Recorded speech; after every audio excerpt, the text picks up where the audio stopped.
दासी मुक्त विनता कश्यप मुनीला कद्रू व विनता नावाच्या भार्या होत्या।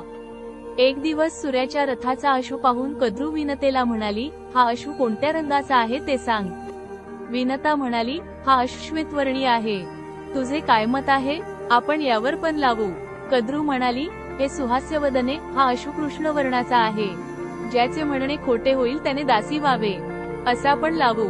इतके सांगून कद्रू आपल्या सर्परूपी पुत्रांना म्हणाली, हे पुत्रांनो, अश्वाचे केस कृष्ण वर्णाचे करा।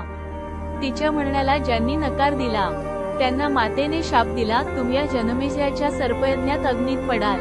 अश्ववर्ण काळे केले। नंतर दोघी बहिणी पुन्हा अश्व पाहण्यासाठी गेल्या, पण अश्वाचा वर्ण कृष्ण असल्याचे पाहताच विनतेला दुःख झाले। तेव्हा भोजन भक्षण करणारा गरुड तिथे आला आणि म्हणाला, हे माते, तू का रोदन करीत आहेस? मी आणि तुझा दुसरा सूर्याचा सारथी असलेला पुत्र अरुण जिवंत असताना ज्यार्थी माते तुला दुःख होत आहे त्यार्थी आमचा धिक्कार असो। मातेला दुःख असेल तर आमच्या जन्माचा काय उपयोग? म्हणून चिंतेचे कारण सत्वर सांग। विनता म्हणाली, मी पराजित झाल्याने सवतीची दासी झाले आहे, त्यामुळे मला दुःख होत आहे। गरुड म्हणाला, तर मग तिला जिकडे जाण्याची इच्छा असेल तिकडे मी घेऊन जाईन, तू शोक करू नकोस। असे सांगताच विनता कद्रूकडे गेली।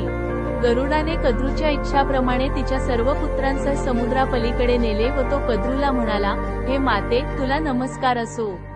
माझी माता दास्यमुक्त कशी होईल ते सत्वर सांग। कद्रू म्हणाली, हे पुत्रा, तू देवलोकातून अमृत आणून माझ्या पुत्रांना दे, म्हणजे तुझी माता दास्यमुक्त होईल। कद्रूचे बोलणे ऐकून महाप्रतापी गरुड इंद्रलोकी गेला व युद्ध करून अमृत घेऊन आला।